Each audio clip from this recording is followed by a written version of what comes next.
नमस्कार। आप सभी को मध्य प्रदेश लोक सेवा पदोन्नति नियम 2025 के इस भाग 2 वीडियो में आपका स्वागत है। भाग 1 वीडियो में हमने पदोन्नति नियम 2025 के 26 बिंदुओं में से 11 बिंदुओं को समझ लिया था।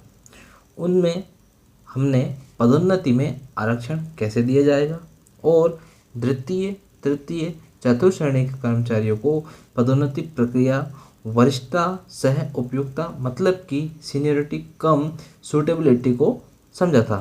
अगर आपने वह वीडियो अभी तक नहीं देखा है तो उस वीडियो को आप ज़रूर देख लें। उसकी जो लिंक है आपको डिस्क्रिप्शन में मिल जाएगी। और अभी तक आपने चैनल को सब्सक्राइब नहीं किया है, चैनल को सब्सक्राइब कर दीजिए।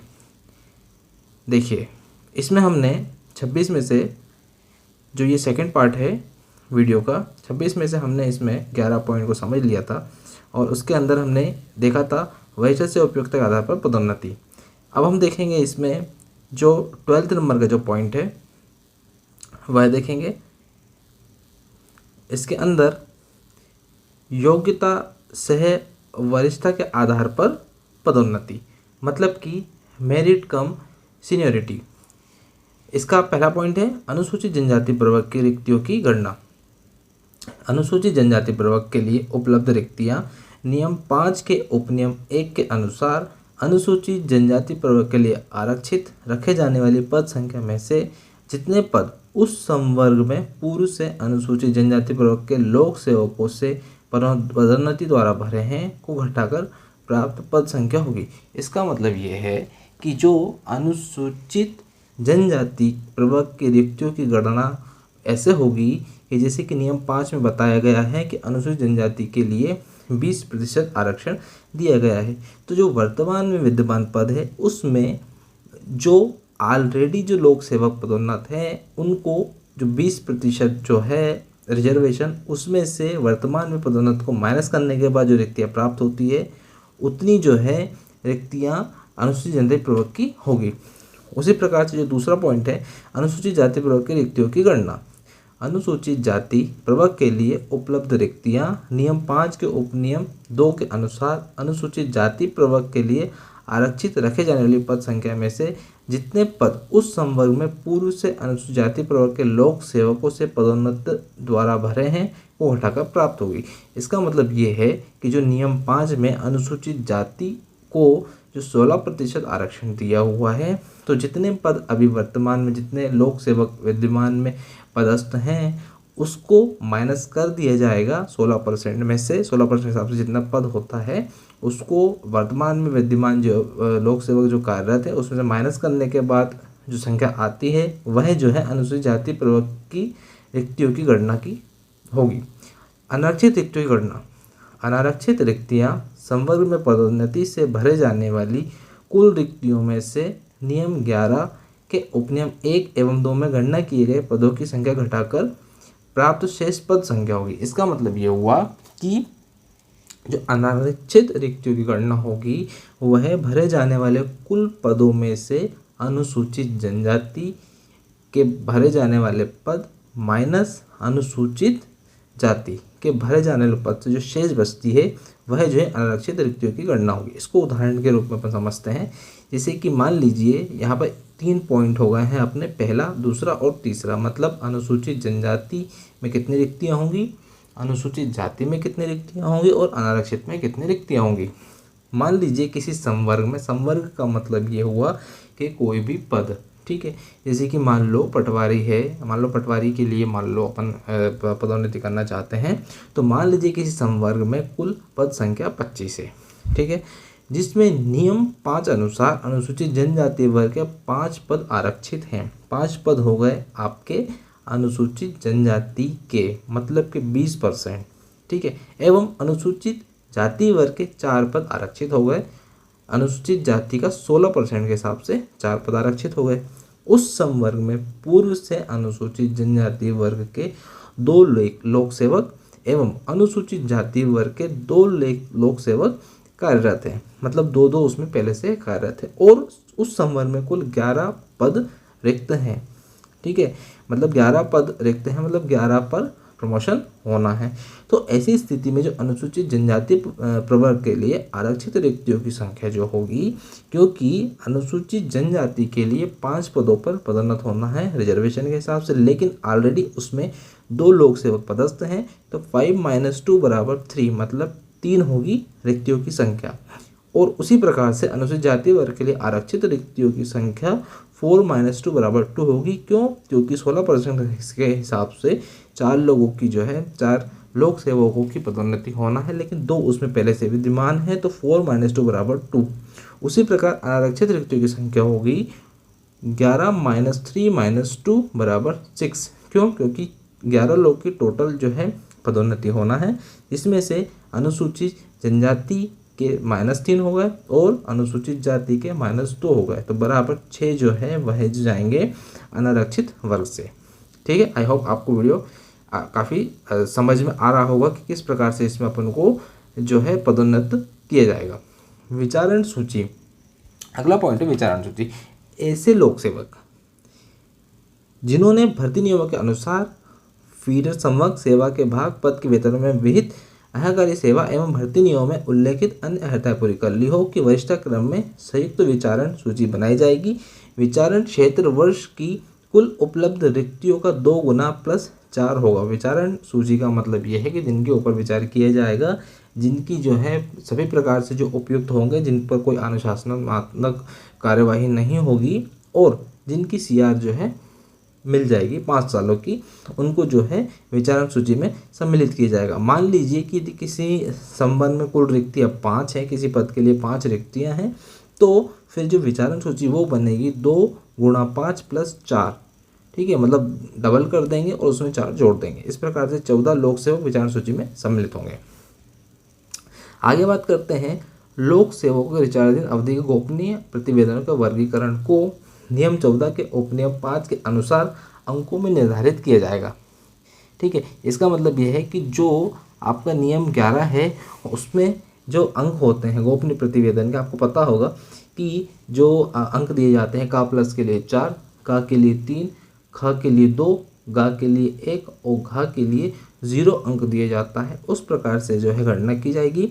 लोक सेवक के 5 वर्ष गोपनीय प्रतिवेदन के समग्र मूल्यांकन के आधार पर प्रथम श्रेणी से प्रथम श्रेणी के पदों पर पदोन्नति की उपयोगिता के लिए न्यूनतम अहंकारी अंक 15 होंगे।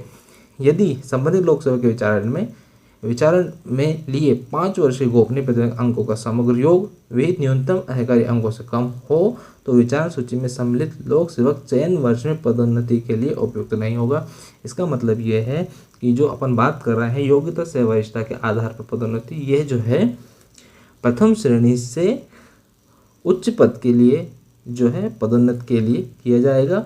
और बाकी जो अपन उसके लिए देख ही चुके हैं, द्वितीय, तृतीय और चतुर्थ श्रेणी के लिए अपन वरिष्ठ से उपयुक्ता जो प्रोसेस है वो फॉलो करते हैं। तो इसमें क्या होगा कि 5 वर्षीय गोपनीय प्रतिवेदन के लिए कम से कम जो है 15 अंक लाने ही होंगे। ठीक है, उसी के बाद इनको उपयुक्त माना जाएगा। उसके बाद यदि आरक्षित प्रवर्ग के अपेक्षित लोक सेवक उपलब्ध नहीं है, तो ऐसी स्थिति में आरक्षित प्रवर्ग के न्यूनतम अहंकारी अंक 14 किया जा सकेगा। ठीक है, ये थोड़ा शिथिल करने के लिए दिया, परंतु मानक शिथिल कर पदोन्नत किए जाने वाले लोक सेवकों को आरक्षित वर्ग की रिक्तियों के विरुद्ध ही पदोन्नति की पात्रता होगी। उन्हें अनारक्षित रिक्तियों के विरुद्ध पदोन्नत नहीं किया जाएगा।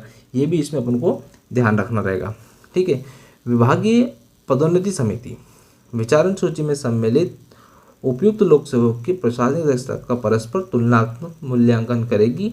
समिति उनके वार्षिक गोपनीय प्रतिवेदनों में प्राप्त अंकों के आधार पर उपयुक्त लोक सेवकों को 2 श्रेणियों में विभाजित करेगी। मतलब कि उनकी जो गोपनीय प्रतिवेदन होंगे 5, उसका पहले वो मूल्यांकन करेंगे और उसको उनमें 2 श्रेणियों में बांटेंगे। ठीक है, इसमें लिखा हुआ है श्रेणी 1 में ऐसे लोक सेवक रखे जाएंगे जिन्हें 5 पूर्ववर्ती वर्षों के गोपनीय प्रतिवेदन में प्राप्त ग्रेडिंग अनुसार 20 अंक प्राप्त होंगे। मतलब जिनको 20 अंक प्राप्त होंगे, 20 अंक प्राप्त मतलब का प्लस ही है जिनकी, क्योंकि का प्लस में ही 4 नंबर मिलते हैं, 4 × 5 = 20। ठीक है, और श्रेणी 2 में ऐसे लोक सेवक रखे जाएंगे जिन्हें 5 पूर्ववर्ती वर्षों के गोपनीय प्रतिवेदन में प्राप्त ग्रेडिंग अनुसार 15 से 19 अंक प्राप्त होंगे। श्रेणी 2 में भी इन्हें एक ऐसी लिस्ट बना लेंगे। उसके बाद लोक सेवकों को पारस्परिक वरिष्ठता अवधारित करने के लिए श्रेणी 1 एवं श्रेणी 2 के लोक सेवकों की एक संयुक्त सूची तैयार की जाएगी, जिसमें श्रेणी 1 के लोक सेवकों को सबसे ऊपर रखा जाएगा। तत्पश्चात उसके नीचे श्रेणी 2 के लोक सेवकों को रखा जाएगा। मतलब श्रेणी 1 को अपन ऊपर रख देंगे उसमें, क्योंकि उनके मार्क्स ज़्यादा हैं, और श्रेणी 2 को नीचे रख देंगे। यदि एक से अधिक लोक सेवक किसी श्रेणी में वर्गीकृत हो गए हों तो उन्हें उनके फीडर संवर्ग सेवा के भाग पद के वेतनमान के पारस्परिक वरिष्ठता बनाए रखते हुए संयुक्त सूची में सम्मिलित किया जाएगा। इसका मतलब ये है किसी एक श्रेणी में लोक सेवक ऐसे होंगे जिनके समान अंक होंगे, तो उसमें फिर उनको वरिष्ठ को ऊपर रख दिया जाएगा और जो कनिष्ठ है उसको नीचे रख दिया जाएगा। ठीक है, सूची में। उसके बाद विभागीय पदोन्नति समिति द्वारा उपनियम 6 के अनुसार निर्मित संयुक्त सूची में से चयन सूची निम्नलिखित मापदंडों के अनुसार तैयार की जाएगी। मतलब ये हुआ कि अब सूची अपन ने तैयार कर ली है। अब उसके बाद जो है पदोन्नति किस प्रकार से होगी। ठीक है, तो पहला है इसमें संयुक्त विचारण सूची में से सर्वप्रथम नियम 12 के उपनियम 1 के अनुसार उपलब्ध अनुसूचित जनजाति प्रवर्ग के रिक्त पद के विरुद्ध अनुसूचित जनजाति के प्रवर्ग के रिक्त पद मतलब कि 20% के विरुद्ध उपयुक्त पाए गए अनुसूचित जनजाति के लोक सेवक के नाम वरिष्ठ क्रम में अंकित किए जाएंगे। यह सूची अनुसूचित जनजाति प्रवर्ग की चयन सूची होगी। इसका मतलब ये है, जैसा मैंने अभी आपको बताया था कि जो स्टार्टिंग में जो पद हैं उसमें 20% अनुसूचित जनजाति के हैं, लेकिन वर्तमान में भी कुछ उसमें लोक सेवक अनुसूचित जनजाति के होंगे, तो उनको माइनस करने के बाद जो संख्या बचेगी उतने पद जो है प्रमोशन होना है, तो वह जो है अनुसूचित जनजाति से यहाँ से लिस्ट में से निकाल कर उनको पदोन्नत कर दिया जाएगा। उसी प्रकार से जो दूसरा नियम है वही कार्यवाही अनुसूचित जाति के लिए की जाएगी। उसमें क्या होगा, अनुसूचित जाति के लिए जो 16% पद हैं उसमें से जो उपलब्ध हैं उनको माइनस करने के बाद जो रिक्तियाँ बचेंगी उतने पद जो है अनुसूचित जाति प्रवर्ग से लेकर उनको पदोन्नत कर दिया जाएगा। तीसरा वाला पॉइंट है उसमें यह है कि जब अनुसूचित जनजाति वर्ग को भी पदोन्नत कर दिया जाता है और अनुसूचित जाति वर्ग को पदोन्नत कर दिया जाता है, उसके बाद जितने पदोन्नत होने हैं उसमें से दोनों जो पदोन्नत हो चुके हैं उनको माइनस करने के बाद जो शेष लोक सेवक बचते हैं उतने पदोन्नत अनारक्षित सूची से करेंगे। ठीक है, यह सूची अनारक्षित चयन सूची होगी। तीसरा पॉइंट में ये करना है।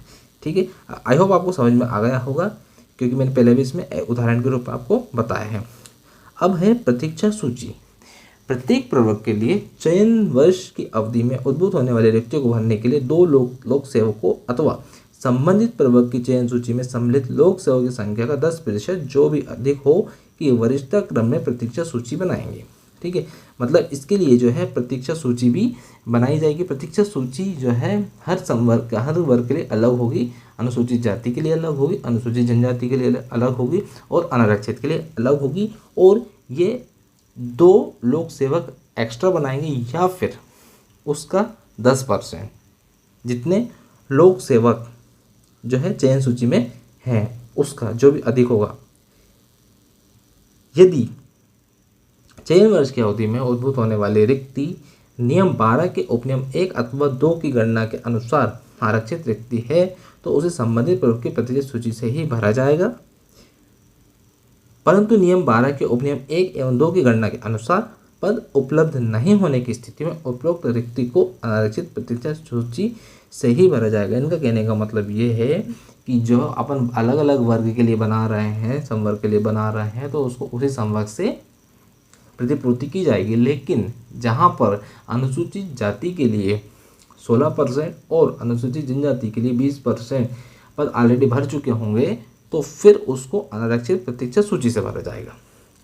ठीक है, अब 5वां पॉइंट है, यदि किसी चयन वर्ष में ऐसी स्थिति निर्मित हो जाती है कि आरक्षित प्रवर्ग के पर्याप्त प्रतिनिधित्व के लिए अवधारित आवश्यक संख्या में किसी आरक्षित प्रवर्ग के उपयुक्त लोक सेवक उपलब्ध नहीं होते तो भरने से शेष रहे उतने पद तब तक रिक्त रखे जाएंगे जब तक आरक्षित प्रवर्ग के पर्याप्त प्रतिनिधित्व ना हो। इसका मतलब ये है कि आरक्षित प्रवर्ग के लिए जो रिक्त पद होंगे अगर उनका कोई प्रतिनिधित्व नहीं है तो उन्हें अनारक्षित से नहीं भरा जाएगा, उन्हें केवल आरक्षित संवर्ग से ही भरा जाएगा।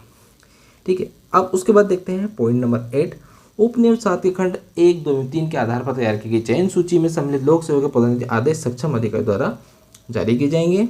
1 जनवरी को उपलब्ध रिक्त पदों के संबंध में आदेश 1 जनवरी से पूर्व जारी किया जाएगा, जो 1 जनवरी से प्रभावशील होगा। 1 जनवरी के उपरांत जिस जिस समय उक्तियां उद्भूत होगी उस तिथि से अधिकतम 1 माह पूर्व पदोन्नति आदेश जारी किया जा सकेगा। अधिकतम जो वास्तविक रिक्ति की तिथि से प्रभावशाली होगा, सभी पदोन्नति आदेश में आदेश के प्रभावशील होने की तिथि एवं पदभार ग्रहण करने से पूर्व नियम 14 के उपनियम 1 के खंड 1, 2 अथवा 3 में उल्लेखित कार्रवाई की स्थिति में आदेश स्थगित माना जाएगा का स्पष्ट रूप से उल्लेख किया जाना आवश्यक होगा। ठीक है, ये आप समझ गए होंगे कि 1 जनवरी से पहले जो आदेश जारी कर दिए जाएंगे और अगर बीच में कोई रिक्ति होती है तो अधिकतम 1 माह पूर्व उसके पदोन्नति आदेश जारी कर दिए जाएंगे और पदोन्नति आदेश में प्रभावशील होने की तिथि भी लिखना है। और नियम 14 मतलब ये हुआ उसका कि यदि आदेश जारी हो गया है पदोन्नति का, लेकिन इस बीच अगर किसी कर्मचारी के विरुद्ध कोई अनुशासनात्मक कार्यवाही या इस प्रकार की कोई कार्रवाई होती है तो वो उस आदेश को निरस्त भी कर सकता है। ये अधिकार होंगे सक्षम अधिकारी को। अब उसके बाद पदोन्नति के फलस्वरूप वेतन का निर्धारण। शासकीय सेवक के पदोन्नति होने पर पदोन्नत पद का कार्यभार ग्रहण करने की तिथि को पदोन्नत पद के वेतनमान में वेतन निर्धारण किया जाएगा, परंतु पदोन्नत शासकीय सेवक यह विकल्प दे सकता है कि वह उच्च पद की पदोन्नति की तिथि से वेतन निर्धारण कराए अथवा उस शासकीय सेवक को प्राप्त होने वाली आगामी वार्षिक वेतन वृद्धि की तिथि से वेतन निर्धारण कराए। ठीक है, ये तो आप समझ में आ ही गया होगा। अब उसके बाद सीलबंद लिफाफे की स्थिति प्रक्रिया। विचारण सूची में सम्मिलित लोक सेवकों के संबंध में निम्न स्थितियों में समिति की अनुशंसा सीलबंद लिफाफे में रखी जाएगी। यदि लोक सेवक निलंबित हो, यदि लोक सेवक के विरुद्ध अनुशासनात्मक कार्रवाई हो। ठीक है, सीलबंद लिफाफे मतलब ये होता है कि जब कोई व्यक्ति उपयुक्त होता है तो उसको जो है उपयुक्त तो होता है वो और लिस्ट में भी उसका नाम है, लेकिन क्या होता है कि ऐसा कोई कार्रवाई उसके ऊपर प्रचलन में होती है तो उसको जो है सीलबंद लिफाफे में रख दिया जाता है और तब तक नहीं खोला जाता जब तक कि उसका प्रकरण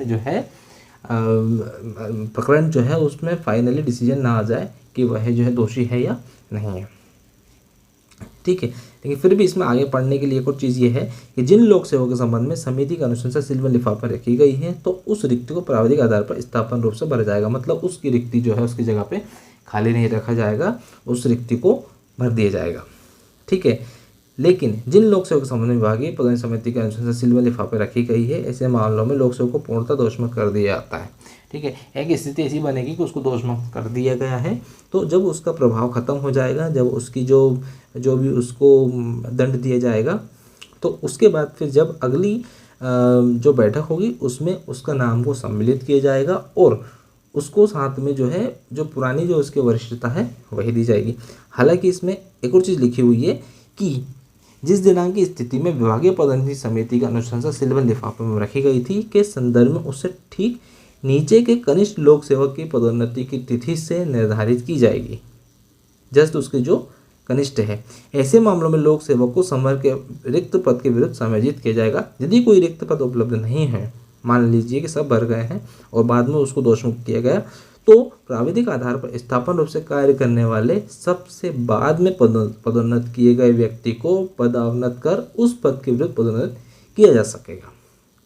ठीक है, अब उसके बाद अगला है पॉइंट, जिन लोक सेवक संबंध में विभागीय पदोन्नति अनुशंसा सीलबंद लिफाफे में रखी गई है उन्हें ऐसे मामले में जिन अचानक कार्रवाई के परिणाम स्वरूप किसी लोक सेवक पर मतलब ये उसको फिर खोला नहीं जाएगा। मान लो अगर उसके ऊपर कोई शास्त्रीय आधार हो जाती है तो, और उसके बाद शास्त्रीय अधिरोपित होने के बाद जब उसका प्रभाव समाप्त हो जाएगा उसके बाद अगली विभागीय पदोन्नति समिति में उसके नाम पर विचार कर लिया जाएगा।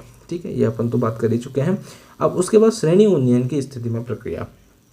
श्रेणी उन्नयन की स्थिति में प्रक्रिया में यह है कि यदि किसी लोक सेवक के गोपनीय प्रतिवेदन में सक्षम प्राधिकारी द्वारा श्रेणी उन्नयन का निर्णय लिया जाता है तो पदोन्नति के लिए इसका लाभ श्रेणी उन्नयन संबंधी आदेश जारी होने के पूर्व में संपन्न हो चुकी विभागीय पदोन्नति समिति के बैठक के संदर्भ में प्राप्त नहीं होगा। अर्थात ऐसे प्रकरणों के लिए पुनरीक्षित विभागीय पदोन्नति समिति की बैठक आयोजित नहीं की जाएगी।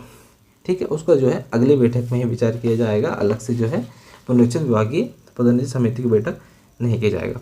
उसके बाद नेक्स्ट है पदोन्नत पद पर पद ग्रहण।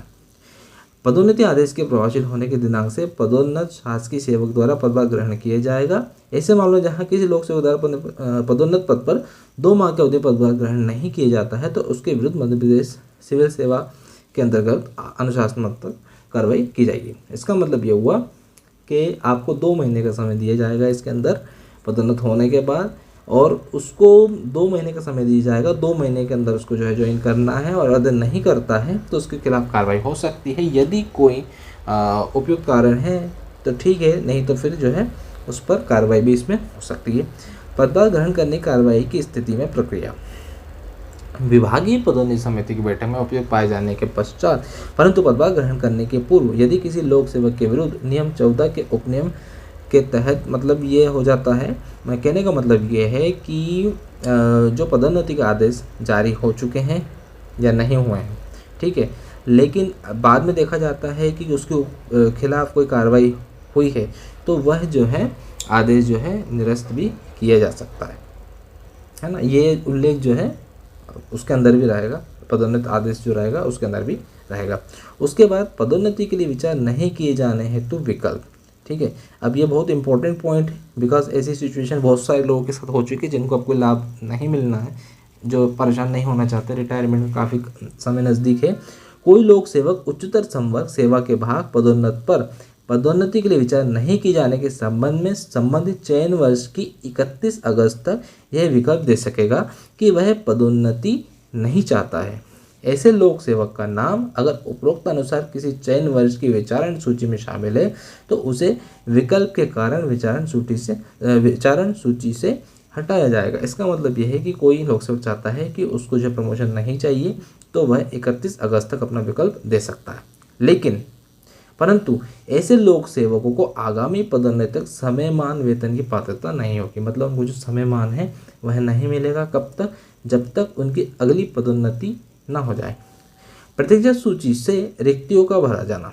चयन वर्ष की अवधि में उद्भूत होने वाली रिक्तियों को प्रतीक्षा सूची से भरा जाएगा। ऐसी रिक्तियों के उत्पन्न होने के दिनांक को पदोन्नति आदेश जारी किया जाएगा, ठीक है। अब पूर्णांक की गणना का मतलब यह है कि इन नियमों के अंतर्गत संपादित किए जाने वाली कार्यवाहियों के दौरान किसी भी प्रकार का मूल्यांकन करते समय यदि कुल अंक पूर्णांक में नहीं है तो गणना 0.5 अथवा उससे अधिक अंक होने पर उसे आगामी पूर्णांक माना जाएगा, और गणना में 0.5 से कम होने पर ऐसे अंश की उपेक्षा की जाएगी अर्थात शून्यांक माना जाएगा। कहने का मतलब यह है कि जहाँ कहीं वैल्यू 0.5 आती है या उससे ज़्यादा आती है तो उसको 1 मान लिया जाएगा, और अगर 0.5 से कम आती है तो उसको 0 माना जाएगा, क्योंकि जो पदों की गणना होगी वह परसेंटेज में होगी। तो 20% या 16% से के हिसाब से होगी तो उसमें पॉइंट्स में आने की संभावना ज़्यादा है। आगे देखें विभागीय पदोन्नति समिति की पुनर्वलोकन बैठक। किसी भी विभागीय पदोन्नति समिति की बैठक संदर्भ में पुनर्वलोकन विभागीय पदोन्नति समिति की बैठक निम्न परिस्थितियों में हो सकेगी, ठीक है। माननीय न्यायालय के आदेश के परिपालन में रिकॉर्ड पर गंभीर त्रुटि के स्पष्ट होने की स्थिति में। मतलब ये है कि पुनर्वलोकन बैठक भी इसमें की जा सकती है। मान लो माननीय न्यायालय ने कोई करता है या फिर कोई गंभीर त्रुटि इस प्रकार की आती है कि गंभीर त्रुटि हो जाएगी तो जो है फिर से बैठक इसमें कराई जा सकती है। नियुक्ति प्राधिकारी द्वारा प्रमाणीकरण। तो नियुक्ति प्राधिकारी जिसके द्वारा जारी होगा तो उसका द्वारा प्रमाणीकरण भी किया जाएगा। इसमें ऐसा तो कुछ नहीं है। इसमें आयोग से परामर्श जो है, आयोग से परामर्श के भी जो है इसमें प्रावधान किए गए हैं। निर्वाचन संबंधी कठिनाइयों को दूर करने की शक्ति जो है तो उसके लिए जो है सामान्य प्रशासन विभाग को निर्देश किया जाएगा। उनसे जो है कोई भी कठिनाई आती है तो उनसे जो है मार्गदर्शन लिया जा सकता है, उनके द्वारा कोई आदेश जारी किया जा सकता है। एकल पद के विषय में प्रावधान। एकल पद के विषय में प्रावधान ये है कि जैसे कि कभी किसी विभाग में एकल पद होता है, विभाग प्रमुख या फिर इस प्रकार के कोई पद होते हैं कि एकल ही पद होता है, तो एकल पद के लिए वहाँ पर यह है कि एकल पद पर पदोन्नति के लिए आरक्षण लागू नहीं होगा, ठीक है। भर्ती नियमों में संशोधन। भर्ती नियमों में संशोधन जो होगा तो इसमें इसको ये है कि राज्य लोक सेवाओं में पदों के लिए भर्ती को विनियमित करने वाले सभी नियम इन नियमों में यथा और बंदी सीमा तक संशोधित किए गए समझे जाएंगे, ठीक है। आई होप आपको वीडियो अच्छा लगा होगा। वीडियो अच्छा लगा हो तो आप जानकारी बढ़ाने के लिए इसको जो है अपने दोस्तों के साथ शेयर कर सकते हैं, और अगर आपने अभी तक चैनल को सब्सक्राइब नहीं किया है तो चैनल को ज़रूर सब्सक्राइब करें। धन्यवाद। और यदि आपने अभी इस वीडियो का पहला वाला भाग नहीं देखा है तो उसको ज़रूर देख लें, उसमें जो है आगे वाले पॉइंट्स पूरे क्लियर किए हुए हैं। Thank you.